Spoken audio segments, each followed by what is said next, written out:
নমস্কার বন্ধুরা, কেমন আছেন? আজ এই চ্যানেলে প্রথমবারের জন্য কোনো ফোনের আমি বাংলায় রিভিউ নিয়ে এসেছি। অনেকে রিকোয়েস্টে আজকে আমি বাংলায় রিভিউ করতে চলেছি। তো আসা যাক। ওপো কিছু সপ্তাহ আগে নিজের এফ সিরিজের নতুন একটি ফোন লঞ্চ করেছে, যেটি হলো ওপো F27 Pro Plus। নামে শুনতে এতে প্রো আর প্লাস দুটোই রয়েছে, কিন্তু না আছে এর মধ্যে প্রো নামক কোনো গুণ, না আছে এর মধ্যে প্লাস নামক কোনো গুণ।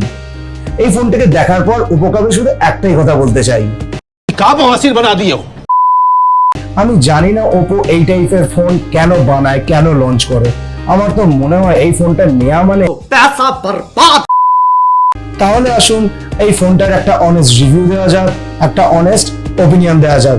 আদৌ এই ফোনটা কেনার যোগ্য নাকি কেনার যোগ্য নয়। ইনবক্স কন্টেন্ট নিয়ে এই ফোনের মধ্যে কোনো রকম সমস্যা নেই, কারণ ওপো অন্তত অ্যাপেল বা স্যামসাং এর মতন কিপটামি করে না। সঠিক বলেছেন, আপনার বুদ্ধি ভালো। এই ফোনে আপনি একটি A2C কেবিল পেয়ে যাবেন, একটি সিম এজেক্টর পিন পেয়ে যাবেন, একটি ট্রান্সপারেন্ট টিপিইউ কেস পেয়ে যাবেন, আর একটা চার্জার পেয়ে যাবেন, যেটা 67 ওয়াটের সুপার বুক চার্জার। এই ফোনটি দুটো ভেরিয়েন্টে আসে, একটা 8128GB আর একটা 8256GB। প্রথমে আসি ডিজাইনার বিল্ড কোয়ালিটিতে। ওপো ক্লেম করে এই ফোনটিতে নাকি 360 ডিগ্রি আর্মার্ড প্রোটেকশন রয়েছে, মানে টাপ প্রুফ। আদৌ কি এটা টাপ প্রুফ? কারণ একটি স্বনামধন্য ইউটিউবারের ভিডিওতে দেখা যাচ্ছে যে এই ফোনটি জাস্ট 2 ফিট হাইট থেকে পড়ে গেল আর ফোনটি স্ক্রিন ক্র্যাক হয়ে গেল। বলেন কি আমি বুঝতে পারছি না ওপো এইরকম ফেক মার্কেটিং করে কি পায়। মানে মানুষকে বোকা বানানোর একটা লিমিট থাকে। ইভেন এই ফোনটাতে আপনি কোনো রকম মেটাল ফ্রেমও পাবেন না, এই ফোনটাতে আপনি প্লাস্টিক ফ্রেম পাবেন। মানে 30,000 টাকা দামের ফোন, অথচ তাতে আপনি প্লাস্টিক ফ্রেম পাচ্ছেন। হ্যাঁ, এই প্রাইস পয়েন্টে অনেক ফোন আছে যাতে প্লাস্টিক ফ্রেম পাওয়া যায়, কিন্তু এই ফোনটিতে যেই রকম ভাবে মার্কেটিং করা হয়েছে, যেই রকম ভাবে গিমিক দেওয়া হয়েছে, সেই জিনিসটাতে অনুযায়ী কিন্তু এই জিনিসটাতে একেবারে কি বলবো আপনাকে, মানে ঠিকভাবে বসলো না ব্যাপারটা। ওপর মার্কেটিং যে এতটা ফেক মানে ভাবা যায় না। হ্যাঁ, লুকসের দিক থেকে যদি বলেন, ফোনটি সত্যি দেখতে খুবই সুন্দর। পেছন দিকে একটি ডুয়েল টোন প্যাটার্নের ভিগান লেদার ডিজাইন পাচ্ছেন, সামনে আমরা 3D কার্ভ গ্লাস দেখতে পাবেন, মানে 3D কার্ভ স্ক্রিন দেখতে পাবেন। তার মানে ফোনটা এমনি লুকসের দিক থেকে ইটস ওকে, এই লুকসের দিক থেকে ফোনটাতে কোনো অসুবিধা নেই। কিন্তু গোরিলা গ্লাস ভিক্টাস রয়েছে, এদিকে নাকি 360 ডিগ্রি আর্মার প্রোটেকশন রয়েছে, অথচ ফোনটি ডিউরেবল নয়। মানে সত্যি ভাবছি যে ফোনটা কেন ওপো বানিয়েছে। ইভেন যদি এদের অ্যাড আপনারা দেখেন, এই অ্যাডের মধ্যে দেখা যাচ্ছে ফোনটিকে নাকি আপনার ওয়াশিং মেশিনের মধ্যে নাকি ঢুকিয়ে দেওয়া হয়েছে, কারণ এই ফোনটিতে নাকি IP69 রেটিং আছে। এইদিকে নাকি 360 ডিগ্রি আর্মার রেটিং এর জন্য এই ফোনটিকে নাকি মানে ক্রিকেট পিচ তৈরি করে যে রোল আছে, রোলারের নিচে দিয়ে দেওয়া হচ্ছে। মানে এই ফোনটি নাকি কোনোদিনও ভাঙবে না, অথচ ওপো কিন্তু কর্নারে ছোট্ট ছোট্ট করে লিখে রেখেছে ফোনটি পড়ে গেলে ভেঙে যেতে পারে, ফোনটিতে ওয়াটার ড্যামেজ আসতে পারে। তাহলে মানুষকে এইভাবে বড় বড় অ্যাড দিয়ে বোকা বানানোর মানেটা কি হয়? আমার তো এই জিনিসটা একেবারে মাথায় ঢোকেনি। ওপো এই জিনিসটা কেন করছে? দাদা why? This is business. Portion বাটনে যদি আসা যায়, এই ফোনটিতে আপনি নিচেতে একটি সিম ট্রে দেখতে পাবেন, একটি মাইক্রোফোন দেখতে পাবেন, একটি টাইপ সি পোর্ট দেখতে পাবেন, আর একটি স্পিকার গ্রিল দেখতে পাবেন। লেফট হ্যান্ড সাইড পুরো ক্লিন, রাইট হ্যান্ড সাইডে আপনি একটা পাওয়ার অন অফ বাটন আর উপরে একটি ভলিউম রকার দেখতে পাবেন, আর উপরের সাইডে আপনি একটি নয়েজ ক্যান্সেলেশন মাইক্রোফোন দেখতে পাবেন। স্পিকারের কথায় যদি আসি, এই ফোনটিতে আপনি সিঙ্গেল স্পিকার পাবেন, মানে সিঙ্গেল স্পিকার। আজকাল তো 20,000 টাকা দামের নিচের ফোনেও নাকি ডুয়েল স্পিকার দেখা যায়, তাও ডলবি অ্যাটমসের সাথে কিছু কিছু ফোন মানে ডুয়েল স্পিকার দিচ্ছে। সেখানে নাকি 28,000 30,000 টাকা দামের ফোনে নাকি সিঙ্গেল স্পিকার। এটা এক্সপেক্টেড একদমই নয়, কারণ আমরা যখন 28,000 30,000 টাকা দামের ফোন কিনতে চাইবো, তখন অন্তত আমরা ডুয়েল স্পিকার তো এক্সপেক্ট করবো। হ্যাঁ, ডলবি অ্যাটমস অনেক ফোন দেয় না, কিন্তু ডুয়েল স্পিকারটা দেওয়া একদমই জরুরি। ঠিক বলেছো। এবার আসা যাক ডিসপ্লে সেকশনে। এই ফোনটিতে আপনি একটি 6.7 ইঞ্চির ফুল HD plus curve AMOLED display দেখতে পাবেন, যার রিফ্রেশ রেট 120 হার্টজ। কিন্তু সমস্যার পিক ব্রাইটনেসে, এটাতে আপনি পিক ব্রাইটনেস মাত্র 950 নিটস পাবেন। এই বাজেটের ফোনগুলিতে 1500 নিটস পর্যন্ত ব্রাইটনেস দেখতে পাওয়া যায়, কিন্তু এই ফোনটিতে মাত্র 950 নিটস দিচ্ছে। ইভেন 20,000 টাকা দামের নিচের ফোনে আপনি 1500 নিটস পর্যন্ত ব্রাইটনেস দেখতেই পেয়ে যাবেন। প্রচুর ফোন এরকম রয়েছে যেখানে আপনি 1000 নিটস এর উপর ব্রাইটনেস দেখতে পাবেন। ওপো এই ফোনটিতে এই জায়গাতে একটি কিপটামি করে ফেললো। এবার আসা যাক পারফরমেন্সে। আমরা একটা ফোনের পারফরমেন্স বলতে কি বুঝি? প্রসেসর, র্যাম টাইপ আর স্টোরেজ টাইপ। এই ফোনটিতে আপনার প্রসেসর বলতে ডায়মেনসিটি 7050 প্রসেসর দেওয়া হয়েছে। মানে ভাবতে পারছেন 30,000 টাকা দামের ফোনে নাকি ডায়মেনসিটি 7050 প্রসেসর। ওপরে সিস্টার ব্র্যান্ড রিয়েলমি নিজের P1 আর নার্জো 70-তে 7050 প্রসেসর দিয়েছে, যেটা প্রাইস 15,000-এর নিচে। মানে 28,000 টাকা দামের এই বেস ভেরিয়েন্ট, সেই ফোনে নাকি 7050 প্রসেসর। মানে 15,000 টাকা দামের যেই প্রসেসর, 15,000 টাকা দামের ফোনে যেই প্রসেসর আমরা দেখতে পাচ্ছি, সেই প্রসেসর নাকি একটা 28,000 টাকা দামের ফোনে। এটা কি মেনে নেওয়া যায়? এটা কি কোনো কথা হলো? আপনি নিজে বলুন তো। এটা কোনো কথা? এটা কেমন একটা অসভ্যতা বলুন দেখি। হ্যাঁ, যদি র্যাম টাইপ আর স্টোরেজ টাইপের দিকে দেখা যায়, সেখানে উপর ঠিকঠাক কাজ করেছে।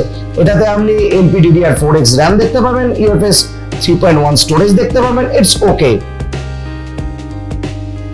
ব্যাটারি সেকশনে আসা যায় তো এই ফোনটিতে আপনি একটি 5000 mAh এর ব্যাটারি দেখতে পাবেন এবং 67 ওয়াটের চার্জার দেখতে পাবেন, যেটা আপনার বক্সের সাথেই আছে। তো এইটা এমন কিছু মানে আহামরি জিনিস নয় যে হ্যাঁ ওপো ব্যাটারি সেকশনে বিশাল ভালো কাজ করে নিয়েছে। মানে নর্মালি এই বাজেটের ফোনে ম্যাক্সিমাম ফোনে 5000 mAh এর ব্যাটারি দেখতে পাওয়া যায়। ইভেন কিছু কিছু ফোনে তো 5,500 mAh এর ব্যাটারি দেখতে পাওয়া যাচ্ছে, যারা মোটামুটি প্রায় 80 ওয়াট, কেউ কেউ 67 ওয়াট 68 ওয়াটের চার্জার তো বক্সের সাথেই দিয়ে দিচ্ছে। মানে ওপো এইখানে ঠিকঠাক কাজ করেছে বলা যেতে পারে। হ্যাঁ, নর্মাল, ইটস নর্মাল। সফটওয়্যার নিয়ে তো এই ফোনটাকে নিয়ে কিছু বলারই নেই, কারণ এই ফোনটার মধ্যে মানে এই ফোনটাকে জাস্ট একটা ডাস্টবিন মনে হয়। এই ফোনটার মধ্যে তো ভরে ভরে bloatwares, third party app, hot games, hot apps, মানে unwanted notification, unwanted app suggestion, মানে কি নেই এই ফোনটাতে। মানে এই ফোনটা নিলে মানে আপনি একটা ফোন নেবেন, এই ফোনের মধ্যে আপনি না চাইতেও আপনাকে নোটিফিকেশন দেবে, আপনি না চাইতেও আপনাকে অ্যাপ ইনস্টলের জন্য সাজেশন দেবে। তার মধ্যে তো হট অ্যাপ, হট গেমস তো রয়েছেই, ছেড়ে দিন। মানে থার্ড পার্টি অ্যাপ আমরা কেন নেবো? না, আমাদের প্রয়োজন নিয়ে আমাদের যে অ্যাপগুলো প্রয়োজনীয় অ্যাপ, সেই অ্যাপগুলো রয়েছে, লাইক গুগলসের অ্যাপ রয়েছে বা ওপর নিজস্ব কিছু অ্যাপ রয়েছে, that's okay. But third party app, যে অ্যাপগুলো আমাদের কোনো প্রয়োজন নেই, সেই অ্যাপগুলো পর্যন্ত এই ফোনের মধ্যে দেখতে পাওয়া যায়। ইভেন এর মধ্যে যে অ্যাপ স্টোর রয়েছে, যে অ্যাপ স্টোরের মধ্যে এমন কিছু অ্যাপ দেখতে পাওয়া যায় যেটা ইন্ডিয়ান গভর্নমেন্ট ব্যান করে দিয়েছে। মানে আমি ভাবতে পারছি না এই জিনিসগুলো ওপো, ইভেন শুধু ওপো নয়, ওপোর মতো এরকম অনেক কোম্পানি রয়েছে যারা এখনো পর্যন্ত এই টাইপের ব্লোটওয়্যারস ফোনের মধ্যে ভরে ভরে দিচ্ছে। হ্যাঁ, আমি মেনে নিতে পারি যদি 10,000 12,000 টাকা দামের ফোন হয়, তাদের কস্ট কাটিং এর জন্য কিছু কিছু ব্লোটওয়্যারস বা কিছু কিছু অ্যাপসের সাথে পার্টনারশিপ করতে হয়, সেক্ষেত্রে মেনে নেওয়া যায়। কিন্তু একটা 30,000 35,000 টাকা দামের ফোন নিয়ারলি মানে ফ্ল্যাগশিপ, এখনকার থেকে 30,000 35,000 টাকাকে ফ্ল্যাগশিপ আমি বলবো না, বাট নিয়ারলি একটা ভালো বাজেটের ফোন, সেই বাজেটের ফোনের মধ্যে এইরকম টাইপের একটা জিনিস মানে সত্যি ভাবা যায় না। যদিও এই ফোনটাতে আপনি ColorOS 14 এর সাথে পাবেন, যেটা বেস্ট Android 14-এ। আর এই ফোনটাতে আপনি 2 বছরের মেজর ওএস আপডেট এন্ড 3 বছরের সিকিউরিটি ওএস আপডেট পাবেন। ইভেন এইখানে ওপো নর্মাল কাজ করছে, মানে এমন আমনি নয় যে 4 বছর আপডেট দিয়েছে বা 3 বছর ওএস আপডেট দিয়ে দিয়েছে, বা সেরকম কিছুই না, মানে নর্মাল কাজ করেছে। বাট যেইভাবে ফোনটার মধ্যে bloatwares, third party app, unwanted notification, unwanted app suggestion দিচ্ছে, এইটা কি কোনো কথা? কানেক্টিভিটিতে এই ফোনটাতে অ্যাজ সাচ কোনো প্রবলেম নেই। এই ফোনটাতে আপনি 7টা 5G ব্যান্ড পেয়ে যাবেন, আপনার ওয়াইফাই 6 পেয়ে যাবেন, ইভেন আপনার ব্লুটুথ 5.0 দেখতে পেয়ে যাবেন। কিন্তু এই ফোনটাতে আপনি NFC সাপোর্ট দেখতে পাবেন না। এই বাজেটের ফোনে NFC সাপোর্টটা পাওয়া উচিত ছিল, কারণ এই বাজেটে মোটামুটি প্রায় সব ফোনে NFC সাপোর্ট পাওয়া যায়। যদিও আমার আইডিয়া নিয়ে আপনাদের মধ্যে কতজন NFC ইউজ করেন, আপনারা কারা কারা NFC ইউজ করেন তারা কমেন্ট সেকশনে বলতে পারেন। এবার আছে ক্যামেরা সেকশনে। ওপর এফ সিরিজ প্রথম থেকেই ক্যামেরার জন্য নাকি বিখ্যাত, কিন্তু এই ফোনটিতে আপনি ক্যামেরা ডিপার্টমেন্টে কোনো ভালো জিনিস দেখতে পাবেন না, কারণ এই ফোনটিতে পেছনে আপনাকে ডুয়াল ক্যামেরা সেটআপ দেওয়া হয়েছে। একটা 64 মেগাপিক্সেলের ক্যামেরা আর একখানে 2 মেগাপিক্সেলের ডেপথ। মানে এই বাজেটে 2 মেগাপিক্সেলের ডেপথ অনলি, খুব দারুণ লজ্জার ব্যাপার। আমি টেলিফটো সেন্সর ডিমান্ড করছি না, কিন্তু 28,000 30,000 টাকা দামের ফোন একটা আলট্রাওয়াইড সেন্সর তো ডিমান্ড করতেই পারি আমরা। কারণ 20,000 22,000 টাকা, ইভেন 20,000 টাকা দামের নিচের ফোনে প্রচুর ফোন রয়েছে যেখানে আলট্রাওয়াইড সেন্সর দেওয়া হচ্ছে। ইভেন যদি জানতাম যে হ্যাঁ মেন ক্যামেরা বা প্রাইমারি সেন্সরটা প্রচন্ড ভালো পরিমাণে মানে ভালো কোয়ালিটি দিয়েছে, সেটাও না, মানে খুবই বিলো অ্যাভারেজ ছবি এতে আসে। মানে এতে যা ছবি আসে তার থেকে বেটার ছবি তো আপনার 12,000-13,000 টাকা দামের ফোন আপনাকে দিয়ে দেবে। না আছে ভালো ডিটেলস, না আছে ভালো ডাইনামিক রেঞ্জ, না আছে নাথিং। মানে আমি কি বলবো, ফোনটাতে ক্যামেরা সেকশনও প্রচন্ড জঘন্য, মানে এর থেকে জঘন্য ক্যামেরা কোয়ালিটি এই বাজেটের মধ্যে তো আমি এখনো পর্যন্ত কোনোদিনও দেখিনি। এবারে যদি আমরা ফ্রন্ট ক্যামেরার কথা বলি, আপনি ফ্রন্ট ক্যামেরায় কত মেগাপিক্সেল পাচ্ছেন জানেন? মাত্র 8 মেগাপিক্সেলের একটা ক্যামেরা। এইটাও সম্ভব? মানে আজকাল 10,000 টাকা দামের ফোনের 10-12 মেগাপিক্সেলের ক্যামেরা দেওয়া হয়, আর 15-20,000 টাকা দামের ফোনে তো ছেলেদের প্রচুর কোম্পানি আছে, মানে 20 মেগাপিক্সেল, কেউ 32 মেগাপিক্সেল, আর মানে 30,000 টাকা তো 50 মেগাপিক্সেলের ফ্রন্ট ক্যামেরা আপনি দেখতে পেয়ে যাবেন। মানে 8 মেগাপিক্সেল, যেটা নাকি 28,000 টাকা 30,000 টাকা দাম ফ্রন্ট ক্যামেরা, মানে এত জঘন্য সেলফি। যেখানে ওপো একটা সময় সেলফির জন্য বিখ্যাত ছিল, ক্যামেরার জন্য বিখ্যাত ছিল, বলছে বেস্ট ক্যামেরা, এফ সিরিজ মানে বেস্ট ক্যামেরা, এফ সিরিজ মানে বেস্ট সেলফি। একটা সময় তো এফ সিরিজে বিশাল মানে বড় বড় একখানা ক্যামেরা সেট আপ দেওয়া হতো, যে হ্যাঁ ব্যাপক ক্যামেরা, ব্যাপক সেলফি, চরম টাইপের মানে ক্যামেরা স্পেক্স। কিচ্ছু নেই ফোনটার মধ্যে, মানে ফোনটাতে জাস্ট মার্কেটিং করতে খরচা করেছে, আর ফোনটার মধ্যে কিচ্ছু দেয়নি। এবার আছে কনক্লুশনে। এতক্ষণ পর্যন্ত যখন আপনারা ভিডিওটা দেখেই নিয়েছেন, আশা করছি আপনারা বুঝেই গেছেন যে আমি কি বলতে চলেছি। না বন্ধুরা, এই ফোনটা আপনারা একদম কিনবেন না।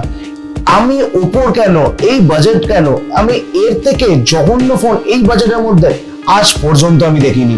মানে আর না আছে এই ফোনটার মধ্যে ভালো সফটওয়্যার, না আছে ভালো বিল্ড কোয়ালিটি, না আছে ভালো ক্যামেরা, না আছে এর মধ্যে একটা ভালো, এটা কি বলবো, এর মধ্যে কিছুই ভালো নেই। যদি এর লুকস আর ব্যাটারি সেকশনটাকে বাদ দেওয়া যায়, এই ফোনটার মধ্যে কিচ্ছু নেই। আপনি কোনো একটা জায়গায় আপনি কম্প্রোমাইজ করতে পারেন, হ্যাঁ আমার পারফরমেন্স ভালো দরকার ছিল, ক্যামেরা আমার না হলেও চলবে, ঠিক আছে, কোনো অসুবিধা নেই। বা ক্যামেরাটা আমার খুব প্রচন্ড পরিমাণে ভালো দরকার, সেখানে পারফরমেন্স মোটামুটি পেলেও আমার হয়ে যাবে, সেখানেও মেনে নেওয়া যায়। মানে এই ফোনটার মধ্যে না আছে কিচ্ছু, মানে কিচ্ছু নেই আমরা এই ফোনটার মধ্যে। আপনি ডুয়াল স্পিকার পর্যন্ত পাবেন না, আপনি এনএফসি সাপোর্ট পাবেন না, একটা ভালো ক্যামেরা সেটআপ আপনি দেখতে পাবেন না, এই ফোনটার মধ্যে পারফরমেন্স আপনি কিছু পাবেন না সেইভাবে। মানে এই ফোনটার অ্যাকচুয়াল যদি আমার মত অনুযায়ী এই ফোনটার প্রাইস খুব বেশি হলে 15,000 টাকা হওয়া উচিত ছিল। প্লিজ এই ফোনটা কিনে আপনারা দয়া করে নিজের টাকাটাকে নষ্ট করবেন না, কারণ আপনারা অনেক কষ্ট করে আপনারা রোজগার করেন, আর আমার দায়িত্ব যাতে আপনারা কষ্ট করে রোজগার করার টাকাটা জলে না যায়। আশা করছি এই ভিডিওটা এতক্ষণ পর্যন্ত আপনাদের ভালো লেগেছে। যদি ভালো লেগে থাকে ভিডিওটি লাইক করবেন, বন্ধুদের সাথে শেয়ার করবেন, আর চ্যানেলটা সাবস্ক্রাইব করবেন। ততক্ষণ পর্যন্ত স্টে সেফ, কিপ স্মাইলিং, জয় হিন্দ।